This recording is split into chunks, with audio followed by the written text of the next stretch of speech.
ईशल, ईशल बात तो सुनो मेरी। यार मेरी बात क्यों नहीं सुनी तुम ईशल? मेरा हाथ छोड़। देखो मैं तुम्हें नरमी से कह रहा हूँ ना, सुन लो मेरी बात। मुझे आपसे कोई बात नहीं करनी। देखो मैं प्यार से कह रहा हूँ, मेरी बात सुन लो, मुझे मजबूर मत करो कि मैं। आप मुझे मजबूर नहीं करें कि मैं घर छोड़ के चली जाऊं। यार ईशल प्लीज मेरी बात सुनो। ये क्या हो रहा है?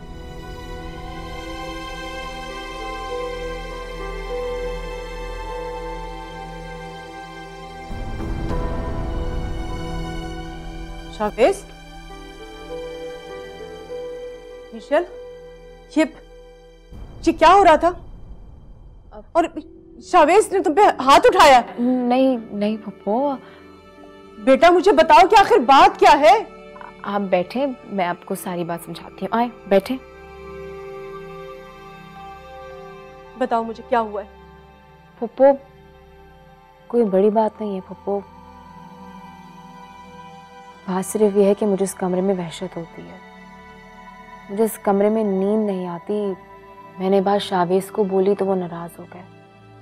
मेरा हाथ खींच के कमरे में लेके जा रहे थे, मैं अपना हाथ छुड़ा रही थी, बस यही बात है। सच कह रही हो? यही बात है?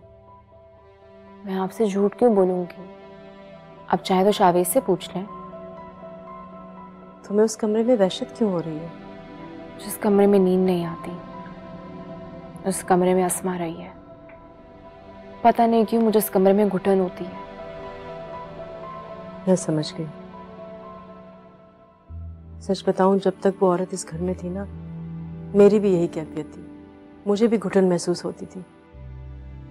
बस मुझे ख्याल ही नहीं आया, वरना मैं तुम्हारा कमरा पहले ही तब्दील करवा देती।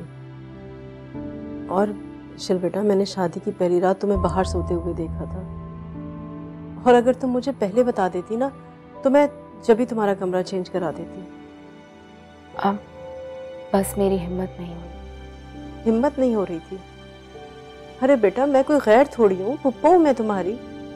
और पहले तो तुम अपनी छोटी छोटी सी बात मुझसे शेयर किया करती थी, और अब इतनी बड़ी बात हो गई और तुमने मुझे नहीं बताया। देखो बेटा, मुझे सास कभी मत समझना। हाँ, मैं तुम्हारी वही पुप्पो हूँ बेटा, पहले जैसी। और कुछ भी हो बेटा, तुम मुझसे शेयर करोगी?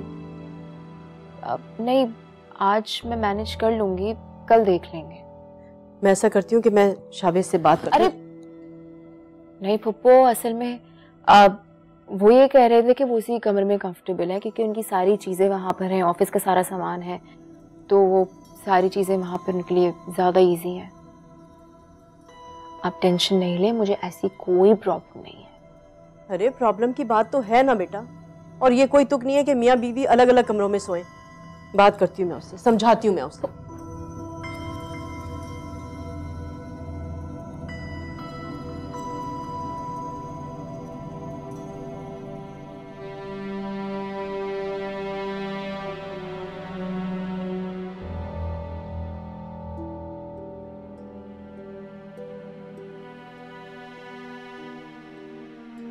शावेज बेटा, अगर ईशल दूसरे कमरे में सोना चाह रही है तो तुम क्यों रोक रहे हो उसे? उसका दम घुटता है बेटा, उसे वहशत होती है उस कमरे में। और ठीक ही तो कह रही है बेटा। जाहिर है जब वो ये सोचती होगी कि तुम अस्मा के साथ उस कमरे में थे, तो पता नहीं उसके दिल पे क्या बीतती है। हाँ मामा, बस मैं आप लोगों को परेशान नहीं करना चाह रहा था। अगर आप देखते कि वो वहां नहीं है तो। अरे कम से कम मुझे तो बता देते ना। वो मैं छुपा नहीं रहा था, बस कहा ना आपको परेशान नहीं करना चाहता। वो फोन नहीं होती मैं परेशान, कम से कम बता तो देते ना। और अब जब मैंने तुम्हें देखा ना, तो मुझे ऐसा लग रहा था कि जैसे तुम हाथ उठाने वाले थे उस पर। ईशल पर हाथ उठाऊंगा मैं? नहीं, कभी भी ऐसा नहीं हो सकता। मैं ईशल के साथ मैं कभी बुरा सलूक नहीं करूं। करना भी मत बेटा, और कभी मत भूलना कि उस लड़की ने तुम्हारी वजह से पता नहीं कितनी मुसीबतें उठाई हैं। देखो बेटा, अब ऐसा करो कि जाओ और जाके कमरे में उससे बात करो। कम से कम उसे इस बात का एहसास दिलाओ कि कोई बात नहीं है, खत्म हो गई जो बात थी। और देखो बेटा, अगर वो चाहती है ना सोना, तो उसे जाने देना दूसरे कमरे में। उसे रोकना मत। समझ रहे हो ना बेटा? जी माँ, समझ रहा हूँ। मेरी ही थी सारी ये खताएं, मैंने नहीं जाना क्यों तुझे।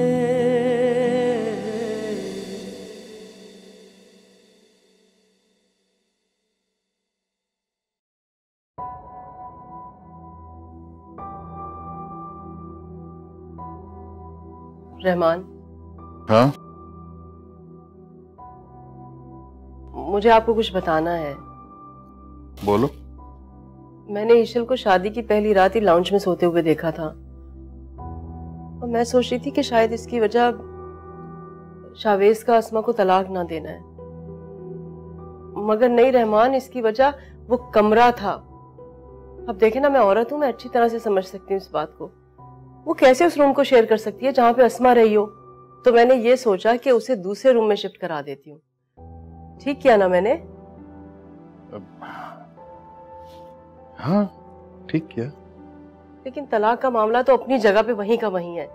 आप शावेज से पूछे ना, कब तलाक देगा वो उसे? ओ भाई, बहुत कॉम्प्लिकेटेड है सारा कुछ। तो वो अस्मा के नाम करा चुका है, बिजनेस क्या तो प्रॉपर्टीज क्या, ये कहीं पे जाके कोई बात सेटल होगी तो फिर बात बनेगी ना। और तुम उस बच्ची को भी समझा दो कि फिक्र ना करे, तलाक हो जाएगी। ईशल को तो मैं समझा दूंगी जैसे तैसे, मगर ये अस्मा मनहूस पता नहीं कहां से आ गई है हमारी जिंदगियों में। कभी इस औरत से जान छूटेगी हमारी।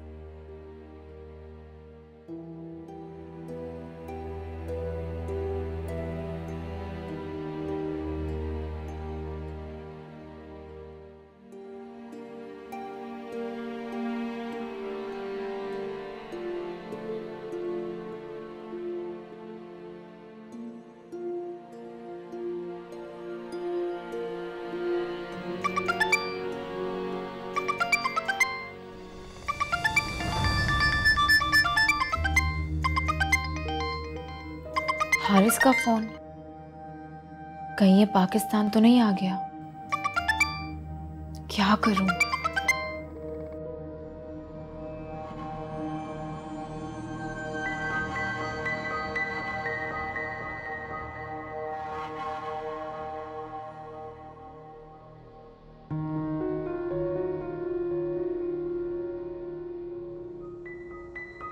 अरे यार, बड़ी उम्र है तुम्हारी, अभी तुम्हें ही याद कर रही थी। क्यों? मुझे क्यों याद कर रही थी? क्या हो गया ईशल, अब तुम्हें मैं याद भी नहीं कर सकती? एक्चुअली मैं वही मूवी देख रही थी जो हम दोनों ने एनी के साथ सिनेमा में देखी थी। याद है ना तुम्हें? हाँ हाँ, याद है।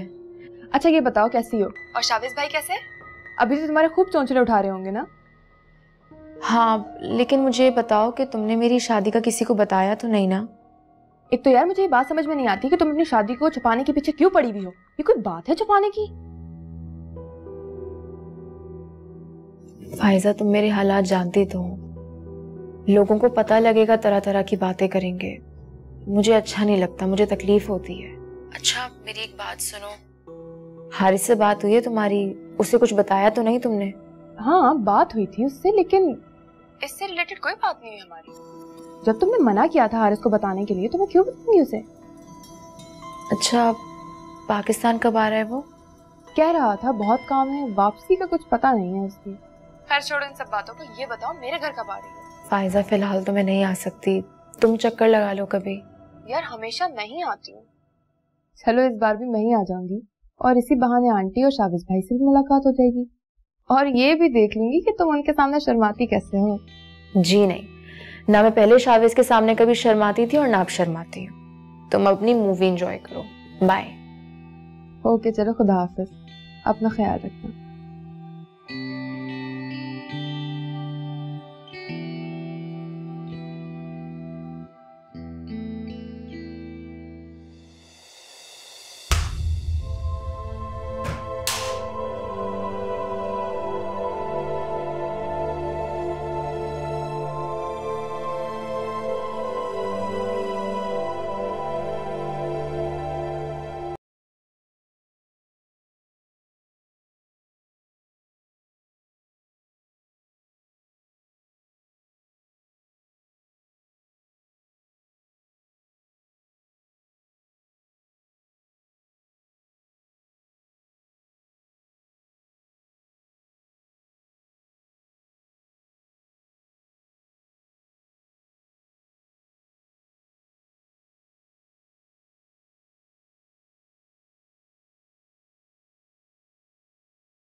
से हैं।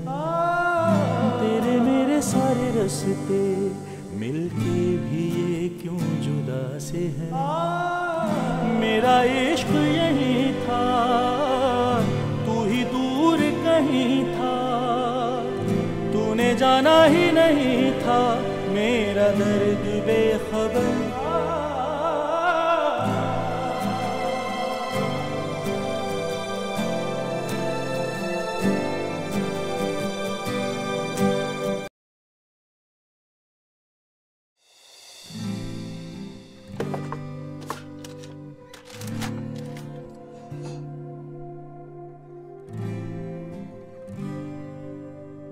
आप यहाँ क्या कर रहे हैं? मैं अपने लिए कॉफी बनाने आया था, लेकिन मुझे कॉफी मिल नहीं रही, नींद नहीं आ रही और लगता है शायद आएगी भी नहीं।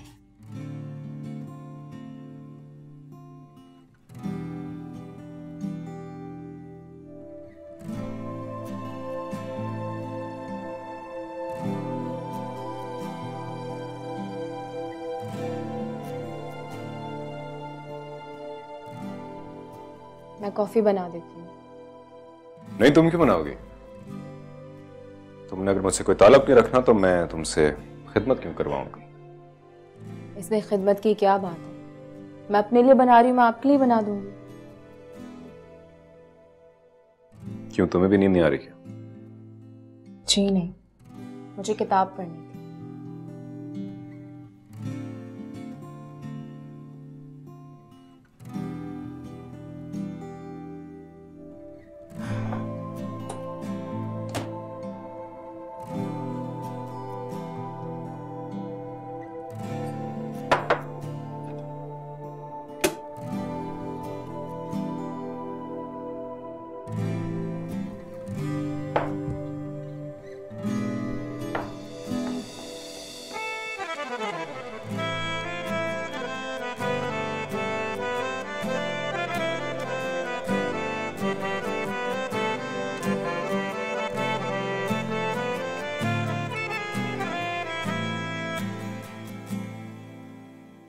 आपकी कॉफी। Thank you. आपको मेरी वजह से जहमत हुई। वैसे अब मैंने देख लिया कि सारी चीजें कहाँ पड़ी हैं, इसलिए आइंदा आपको तकलीफ नहीं होगी।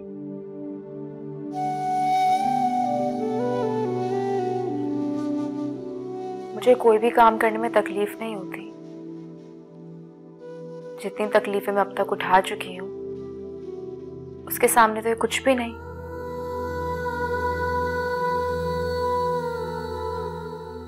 चीनी मैंने आपके मुताबिक डाल दी है, टाइम से पी लीजिएगा, नहीं तो ठंडी हो जाएगी।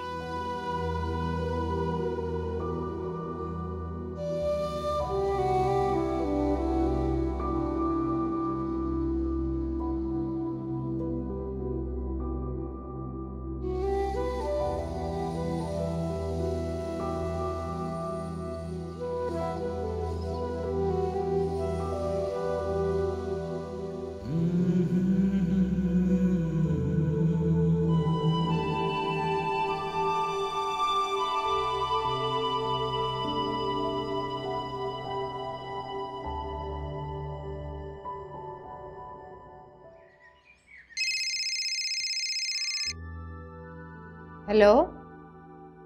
हाँ ईशल बेटा, कैसी हो? मैं बिल्कुल ठीक हूँ, आप कैसी हैं? रक्षी खाला कैसी है? पापा कैसे हैं? हम सब माशाल्लाह बिल्कुल ठीक हैं। बल्कि अभी थोड़ी देर पहले तुम्हारे पापा कह रहे थे कि शावेज को फोन करूं और कहूं कि तुम्हें ले आए। अगर बेटा शावेज तुम्हारे पास ही है तो मेरी बात करवा दो। वो ऑफिस चले गए, मैं उन्हें बता दूंगी कि आप पूछ रही थी उनका। अच्छा मम्मा, मुझे ये कहना था कि मेरे रूम में मेरा एक पुराना फोन रखा हुआ है, मेरे कबर्ड में। हाँ होगा बेटा, लेकिन मैंने देखा नहीं। बता तो रही हूँ कि कबर्ड में, उसमें मेरा पुराना वाला नंबर है। रुसाना से कहें कि ढूंढ के उसको एक तरफ रख दे, मैं जब भी आऊंगी मैं ले लूंगी। अच्छा भाई, कह दूंगी, लेकिन पता नहीं तुम्हें अब उस नंबर की क्या जरूरत पड़ गई है। अच्छा मुझे बताओ कि रबिया और रहमान भाई कैसे? सब ठीक है। मम्मा ऐसा नहीं हो सकता कि आप और रक्षी खाला यहीं आ जाएं? हाँ बेटा, क्यों नहीं हो सकता, बल्कि आपा कह रही थी जाने के लिए तुम्हारी तरफ, लेकिन आज नहीं कल आएंगे हम। बस ठीक है, आप आएंगी तो फ़ोन लेते हुए आइएगा। अच्छा मैं ले आऊंगी बेटा, बस तुम रबिया को बता देना कि मैं और आपा आएंगे कल। ठीक है, पापा और अर्शी खाला को सलाम दीजिएगा। खुदा हाफिज। आप ऑफिस नहीं गए? नहीं, अभी जा रहा हूँ। क्यों, नाश्ते पर किसी ने मेरा पूछा नहीं? वो मेरी देर से आँख खुली थी, अंकल आंटी नाश्ता कर चुके थे, मुझे लगा आपने भी कर लिया होगा और ऑफिस चले गए होंगे। अजीब सी बात है ना, एक घर में सब रहते हैं और एक दूसरे से इतने बेखबर।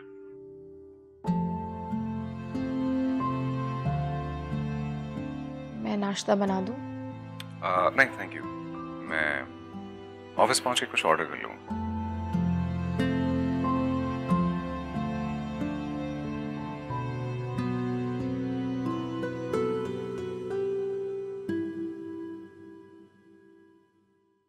जरीना, जरीना,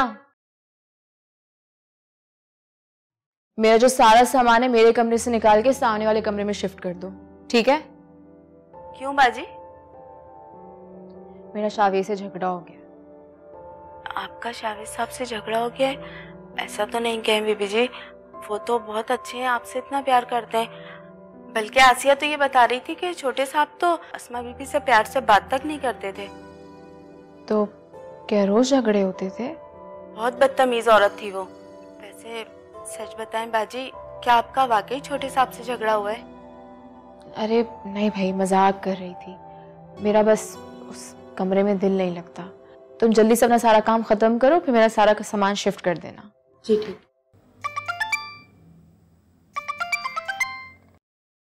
हेलो, हाँ ईशल यार, वो मैं भूल गया, मैं बताना, मेरी एक फाइल रह गई है, उधर टेबल पे पड़ी होगी, उसको प्लीज उठा के संभाल लो, कहीं आगे पीछे ना हो जाए। जी ठीक है।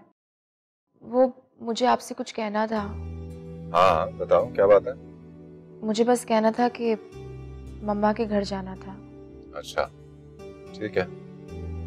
लेकिन मुझे याद आया कि कल वो खुद आ रही हैं। ओके, अल्लाह हाफिज।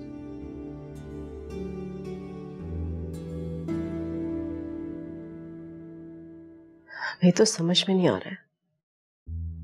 तुम्हारी बातें सुनने के बाद लगता है कि मेरी दिमाग की नसें फट जाएंगी।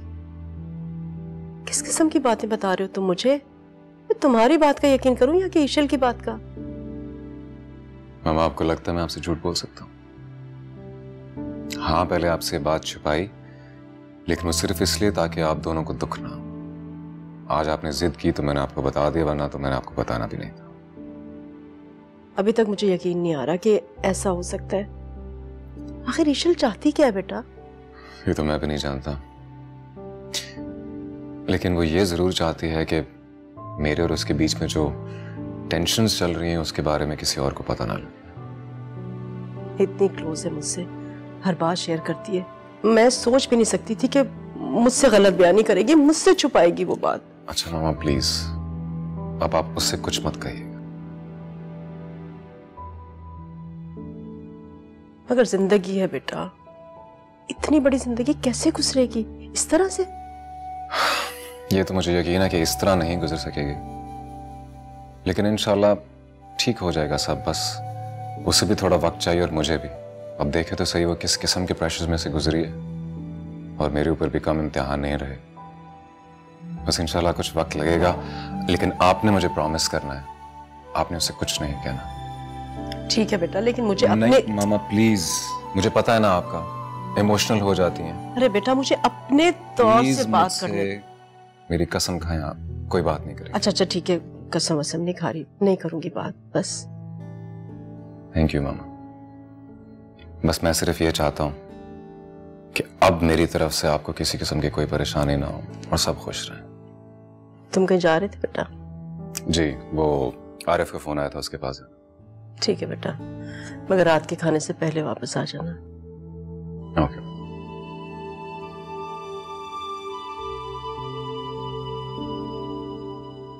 अल्लाह हाफिज। ओके बेटा।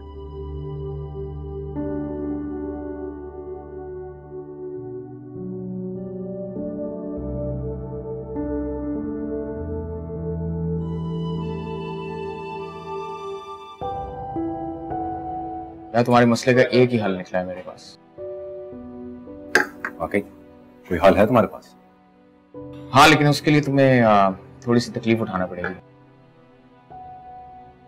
तकलीफ बर्दाश्त करने का कुछ आदत सी होगी मुझे यार। तुम बताओ करना क्या है? मेरे एक्सपीरियंस में इंसान जब तुम्हारी वाली सिचुएशन में पहुंच जाता है ना, तो उसके पास एक ही हल बचता है, और वो है दूरी। तुम्हें थोड़े अरसे के लिए ईशल से थोड़ा सा दूर होना पड़ेगा। आरिफ, मेरी और ईशल के बीच में गुर्बत कब थी जो अब दूरी होगी? उन दूरियों की बात नहीं कर रहा शावेज, वो मैं जानता हूं कि तुम लोगों के दरमियान है। मैं ये चाह रहा हूं कि तुम थोड़े अरसे के लिए ईशल की आंखों से ओझल हो जाओ। आरिफ, वो मेरे सामने रहते हुए मुझसे अनजान होती, अगर मैं दूर चला गया तो मुझे भुला देगी यार। नहीं, देखो शावेज, इंसान बहुत अजीब मखलूक है। जब तक उसके पास कोई चीज हो तो उसे उस चीज की अहमियत का अंदाजा ही नहीं होता, लेकिन अगर वो चीज उससे दूर चली जाए तब उसे अंदाजा होता है कि वो चीज उसकी जिंदगी में कितना मायने रखती है। और इसी तरह ईशल को भी तुम्हारी गुर्बत का अंदाजा नहीं है। उसे अंदाजा नहीं है कि एक बीवी के लिए एक शोहर कितना जरूरी है। लेकिन जब तुम उससे दूर हो गए तो कदम कदम पे उसे तुम्हारी जरूरत पड़ेगी, और शायद यही एहसास उसे अपनी गलती सुधारने पर मजबूर कर दे। और मेरा एक्सपीरियंस यही कहता है कि ईशल ऐसा जरूर करेगी। क्या तुम ईशल की मोहब्बत पाने के लिए इतना नहीं कर सकते? यार आरिफ, इस वक्त तो ईशल की खुशी और उसकी थोड़ी सी भी मोहब्बत पाने के लिए मैं कुछ भी करने को तैयार हूं। मैं तो खुद मना करता था, किसी भी इंटरनेशनल मीटिंग पे जानबूझ के खुद नहीं जाता था, किसी और को भेज देता था ताकि मेरे पीछे कोई प्रॉब्लम ना हो। अब अगर तुम कह रहे हो कि मैं चला जाऊं तो ठीक है, ये भी ट्राई कर लेते हैं, जाके देख लेते हैं,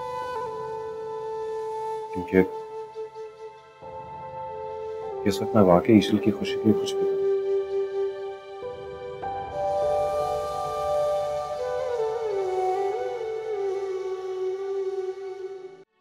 तो बेटे तुम बाहर क्यों जा रहे हो?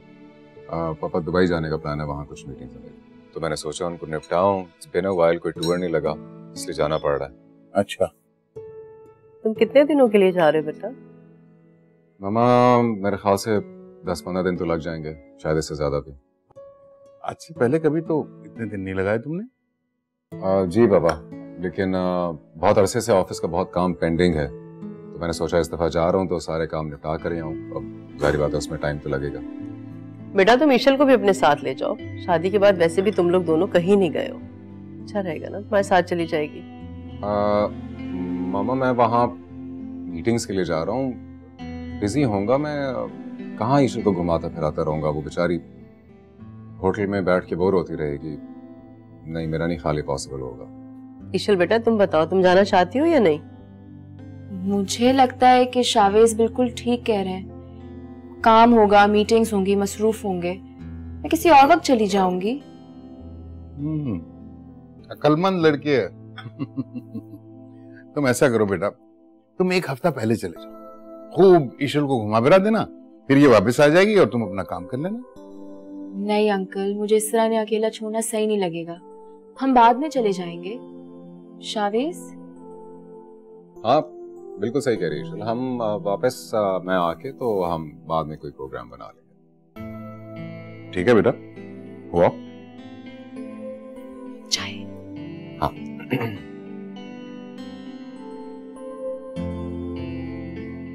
जब शावेज इतने दिनों के लिए बाहर जा रहा है तो ईशल को भी चला जाना चाहिए ना, मना क्यों कर दिया उसने? वैसे ईशल का कहना भी ठीक है, शावेज तो वहां जाकर अपनी काम में बिजी हो जाएगा, और ईशल अकेली क्या करेगी। बस यही सोचकर मैंने शावेज से जिद नहीं की उसे साथ ले जाने के लिए। ठीक ही तो कह रही है, ऐसे जाने में क्या फायदा? अभी शावेज और ईशल का मामला है, तुम बीच में क्यों बोल रही हो? अरे आपा, मैं दोनों के मामलात में नहीं बोल रही, मैं तो शावेज की साइड ले रही हूँ कि अगर ईशल साथ चली जाएगी तो उसे आराम हो जाएगा ना। भाई वो अपने बिजनेस के लिए जा रहा है, उसे कहाँ वक्त मिलेगा कि ईशल को ले लेके घूमता फिरे। अच्छा खैर आपा, छोड़े। अच्छा रबिया, ये बताओ कि तुम ईशल को साथ ले आती, क्या कर रही थी वो? अरे कुत्सिया, कैसे ले आती उसे अपने साथ? मुझे तो बाजार से कुछ खरीदना था और रास्ते में रहमान ने कहा कि उन्हें अजीम से कुछ काम है, और वो सीधा मुझे यहाँ लेकर आ गए। मेरी तो चीजें भी रह गई। चलो वो फिर आ जाएगी। अच्छा हुआ कि तुम तो आ गई, तुम्हारी तो शक्ल ही भूल रही थी मैं। अच्छा भाई सब बातें छोड़ो, मुझे तो बहुत भूख लग रही है, जल्दी जल्दी में मैंने कुछ नहीं खाया। क्या पक्का है आज का? भाई कड़ी बनाई थी हम लोगों ने, तो बस पकौड़ियां डालनी रह गई। चलो आओ। अरे आओ ना।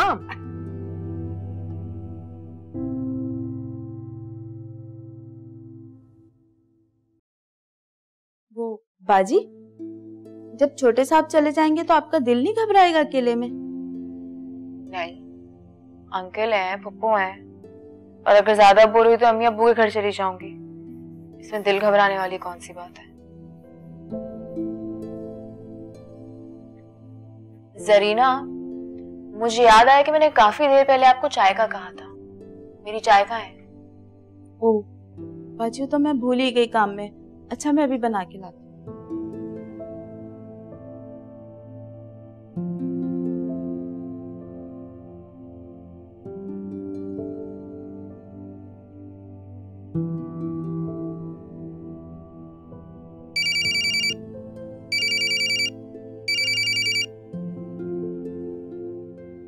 हेलो, कौन?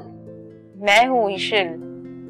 ईशल, ये किस नए नंबर से तुमने कॉल की है? मैं तो डर ही गई थी। नया नहीं, पुराना है, शायद तुमने डिलीट कर दिया होगा। इस नंबर को सेव कर लो, आज के बाद यही नंबर ऑन रहेगा। मैंने पुराना वाला नंबर बंद कर दिया है। वो तो तुम्हारा काफी पुराना नंबर है, सब दोस्तों के पास भी है, तो फिर चेंज क्यों कर लिया? बस यार, उस पुरानी वाली सिम में नेटवर्क का बहुत प्रॉब्लम हो रहा था, तो सोचा कि नंबर चेंज कर लूं। अच्छा फाइजा, एक बात का ख्याल रखना, ये नंबर मैंने सिर्फ तुम्हें दिया है, ये नंबर मेरे किसी और दोस्त को नहीं देना। तुम्हारा ये खौफ कब खत्म होगा ईशल? यार हो जाएगा, लेकिन जो मैंने कहा है वो ही करना। अरे पापा, मैं किसी को नहीं दूंगी तुम्हारा नंबर। खैर ये बताओ क्या हो रहा है आजकल? कुछ खास नहीं, बस घर के काम है वही करवा रही थी। तुम मेरे घर चक्कर कब लगा रही हो? लगाऊंगी, बल्कि अब तो अक्सर ही लगाऊंगी। क्यों, ज्यादा फ्री हो गई हो? नहीं, होने वाली हूँ। दरअसल शावेज पूरे 1 महीने के लिए मुल्क से बाहर जाने वाले हैं, तो घर पे बैठ के क्या करूंगी, तुम्हारे पास आ जाया करूंगी। परफेक्ट, फिर तो बड़ा मजा आएगा। चलो मैं बाद में बात करूंगी, अपना बहुत ख्याल रखना, और ये नंबर मेरा सेव कर लेना, ठीक है? अल्लाह हाफिज।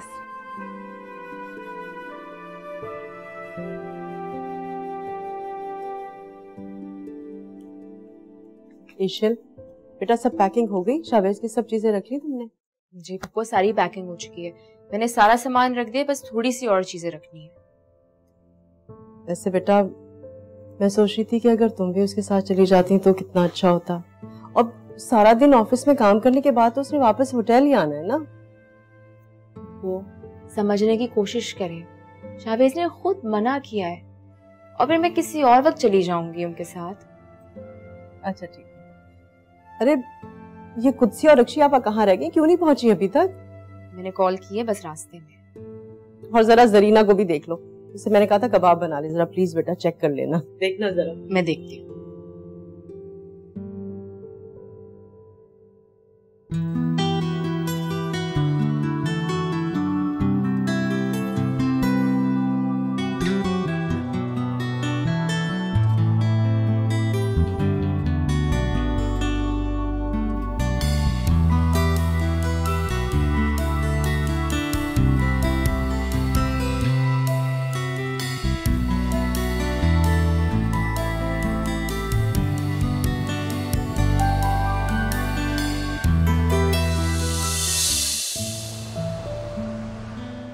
और तुम्हें पता अच्छा है, बस फायजा, एक दफा शुरू हो जाती हूँ खत्म होने का नाम नहीं लेती, बस करो। अब क्या करूं यार, इतने टाइम बाद मिलती हो तुम, ढेर सारी बातें जमा हो जाती हैं। वैसे एक बात कहूं ईशल, आज तुम्हारे चेहरे पे वही खुशी है जो यूनिवर्सिटी में हुआ करती थी। सच बताऊं फायजा, मुझे भी कुछ ऐसे ही महसूस होता है जैसे तवील अरसे से कैद परिंदे को रिहाई के बाद महसूस होता है। एक अजीब सी खुशी है, हर मंजर इतना साफ दिखाई दे रहा है कि मैं खुद भी समझ नहीं पा रही कि ये क्या है। ओह, तो इसका मतलब ये है कि तुम्हारा और शावेज भाई का रिलेशन अब बेहतर हो रहा है। कुछ रिश्ते ऐसे होते हैं जिनमें बेहतरी की गुंजाइश नहीं होती। मेरा और शावेज का रिश्ता भी ऐसे ही मोड़ पर है। ना तो हम पलट के वापस जा सकते और ना ही माजी को भुला के आगे बढ़ सकते। देखो ईशल, दुखों को ज्यादा अरसा पाल कर नहीं रखना चाहिए। अगर ये ज्यादा टाइम तक दिल में छुपे रहें तो नासूर बन जाते हैं। वैसे भी तुम्हें अब शावेज भाई को खुले दिल से कबूल करना चाहिए, वो अब सिर्फ तुम्हारे हैं। नहीं फायजा, वो आज भी बटे हुए हैं और तुम अच्छी से जानती हो कि मुझे अधूरी चीजें बिल्कुल नहीं पसंद। अच्छा बाबा, नाउ चेंज द टॉपिक, क्योंकि मैं ये नहीं चाहती हूँ कि तुम इतने अरसे बाद मुझसे मिली हो और तुम्हारा मेरे साथ मूड ऑफ हो। ये बताओ हम जा कहाँ रहे? जहाँ की चाट मुझे सबसे ज्यादा पसंद है। परफेक्ट, इसका मतलब है काफी मजा आने वाला है। आप ऐसा करें, यहाँ से लेफ्ट ले लीजिएगा।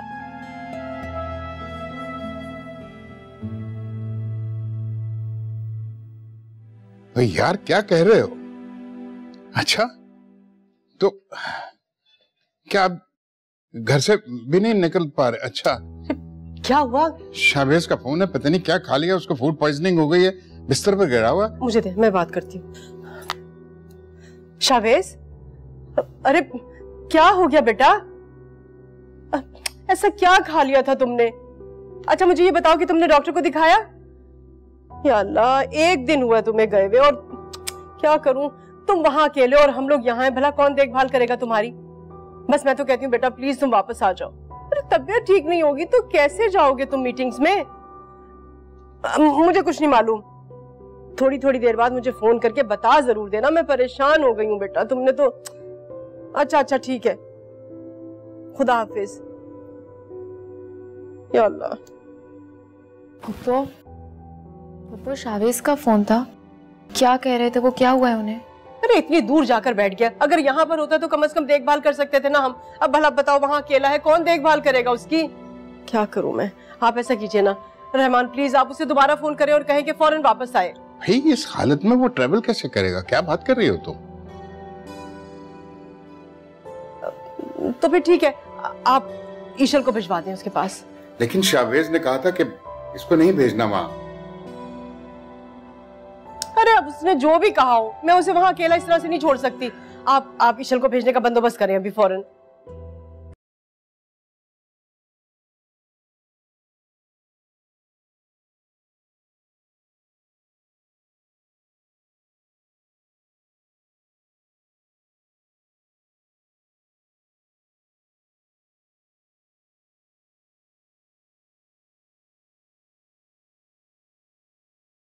और फ्लाइट कब की है?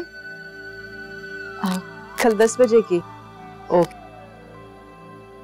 भाई, ईशल का वीजा हो गया है और इसका टिकट भी आ गया है। कल सुबह की फ्लाइट है 10 बजे की। बहुत अच्छा हुआ भाई। क्या ये ज्यादा अच्छा नहीं होगा अगर शावेज यहाँ वापस आ जाते? मतलब हम सब है यहाँ पे, हम उनकी देखभाल कर सकते हैं। मैं वहाँ अकेले कैसे संभालूंगी उन्हें? और मैं तो कभी दुबई भी नहीं गई हूँ। ओहो बेटा, मैं मानती हूँ कि तुम कभी दुबई नहीं गई हो, अब तुम्हारा शौहर है वहाँ पर, तो मेरा ख्याल से वहाँ जाने में कोई कबाहत तो नहीं है, कोई प्रॉब्लम नहीं होनी चाहिए। पप्पो मेरा मतलब ये था। अच्छा बस, हर बात में बहस करना अच्छी बात नहीं होती। चलो बेटा अपनी पैकिंग करो। फ्लाइट कल 10 बजे की है, कर लूंगी पैकिंग। अरे बेटा 10 बजे की है फ्लाइट और 3 घंटे पहले तुम्हें पहुंचना होगा, ज्यादा वक्त नहीं होगा। चलो उठो, अभी पैकिंग करो। जी।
तुम यहाँ?